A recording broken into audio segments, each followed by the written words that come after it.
Assalomu alaykum hurmatli kanalimiz obunachilari.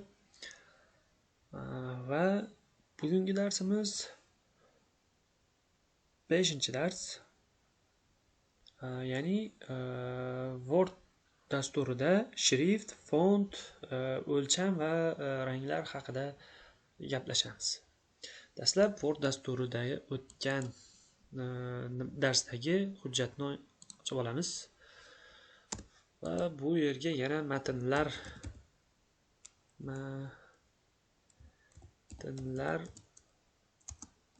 bilan ishlashdim sarlavhani yaratib olamiz va Ctrl chapga bosamiz yoki Ctrl Shift bilan barchasini belgilab markazga joylaymiz. Markazga joylash uchun Ctrl E ni, ya'ni Ctrl E harfini bosdim.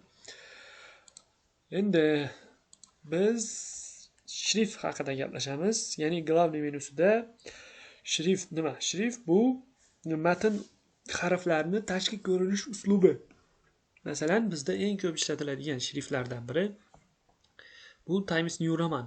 Ya'ni barcha hujjat, rasmiy hujjat yoki ilmiy hujjat yaratganda o'sha Times New Roman shriftida yaratiladi. Endi hujjatdagi barcha harflarni belgilab olishim uchun Ctrl A harfini bosdim va mana shu joyga Times deb yozsam, shu Times New Roman ya'ni shriftda barchasi shu shriftga o'zgaradi va 14 o'lchamda font o'lchami 14 point qilib o'zgartirib olamiz. Ya'ni point deganimiz bu matn yoki harflarni o'lchami shu pointlarda o'lchanadi. Asosan asosiy hujjatlarda, rasmiy yoki ilmiy hujjat tayyorlaganda 14 point o'lchamdagi Times New Roman shriftdagi va o'qishga oson bo'lishi uchun oq qog'ozga qora rangda yoki alohida joylarini sariq, qizil, yashil ranglarda ko'rsatish mumkin.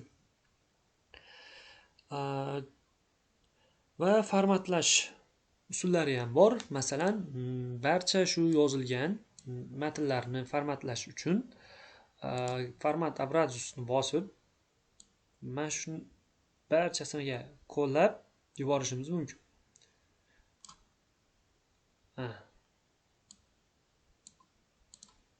Ya'ni boya Wikipediyadan olingan barcha format o'zgarib Wordda, ya'ni Times New Roman formatiga moslandi. Endi bu orqa fondagi ko'k nimani yo'qotish uchun Ctrl A tugmasini bosamiz va bizda mana shu sozlamani sozlab olamiz. Ya'ni Zalivka nomli nimamiz bor. Bo'yoqimiz bu orqa fonni rangini o'zgartirish imkoniyatini beradi. Va bugungi darsda ishlatiladigan klaviaturalar kombinatsiyasi bilan tanishish uchun mana shu rasmga e'tibor qaratamiz. Bu rasmda Shift oynasi o'lchamini font sozlamalarini ochishimiz uchun Ctrl D harfini bosar ekanmiz. Demak, Ctrl D harfini bosaman va menga shu matndagi font, shrift va kursiv yoki habishni qilib yozish imkoniyatlarini ko'rsatib oynasini ochib berdi. Yoki biz hozir shu yerda jирный yoki kursiv yoki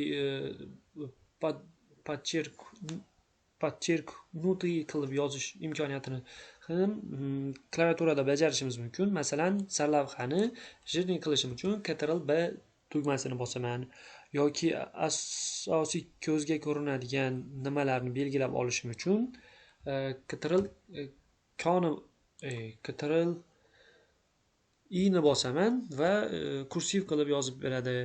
Yoki bo'lmasa nimani tag chizib yozishim uchun Ctrl U harfini bosaman va menga kerakli matnlarni kerakli formatga sozlash imkoniyatini beradi. Qo'shimchasiga aytishimiz mumkin, bu yerda matn o'lchamlarini kattalashtirish yoki matn o'lchamlarini kichiklashtirish uchun Ctrl Shift va o'ngga chapga belgisini ishlatishimiz mumkin ekan. Demak, men mana shu abzasni alohida belgilab olaman va Ctrl Shift nima qilib Ctrl Shift ishlamadi-yu bu. Ctrl Shift o'ngga yoki chapga tugmasini yoki nimasini bosamiz.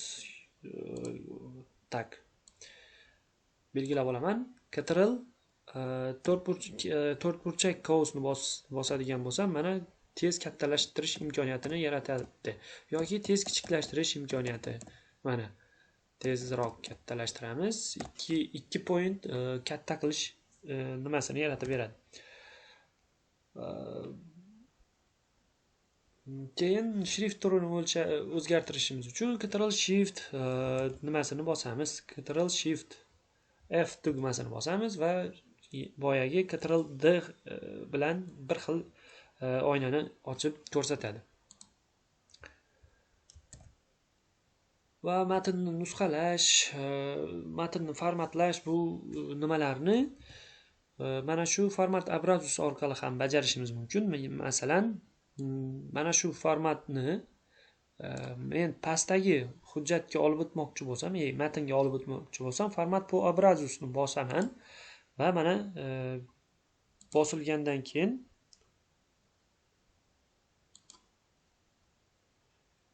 kursorimiz oldida cho'tka belgisi chiqyapti. Mana cho'tka bo'lib o'zgardi va shu nimani yuqoridagi matn abzasni formatini shu pastdagi matn formatiga ko'chirib o'tkazdik. Buni klaviaturada ham bajarishimiz mumkin. Masalan, mana shu kursiv qilib yozilgan so'zni Ctrl Shift S, ya'ni kopiyalash nimasini klaviatura kombinatsiyasini yozamiz, ishlatamiz va qaysi rasmni qaysi matnni kursiv qilib yozmoqchi bo'lsak, o'sha matnni belgilab olib, Ctrl Shift V ni bosamiz. Mana shu kursiv qilib yozilgan format ko'chib o'tkaziladi o'sha matnga. Yoki shrift o'lchami va mavzu o'lchami pointlarda o'lchanadi. Standart 11, 12, 14 o'zingizga mos bo'lgan o'lchamda sozlab olishingiz mumkin. Bu rasmda ko'rsatilgan o'lchamni kattalashtirish va kichiklashtirish, ya'ni Ctrl Shift o'ngga chapga belgisi ishlamadi. Bunga sabab Office dasturini avvalgi eski versiyalariga mos bo'lgan yoki yangi versiyasida bo'lmagan imkoniyat sabab ishlamagan bo'lishi mumkin. Menda hozir Office 2021 dasturi boshqa Office 2013 yoki 10 dasturida ishlatib ko'rishingiz mumkin. Shularda ishlashi mumkin. Buni bo'lsa sizlarga ishlatish uchun Telegram kanalda yoki YouTube kanalimga joylab qo'yaman rasmni.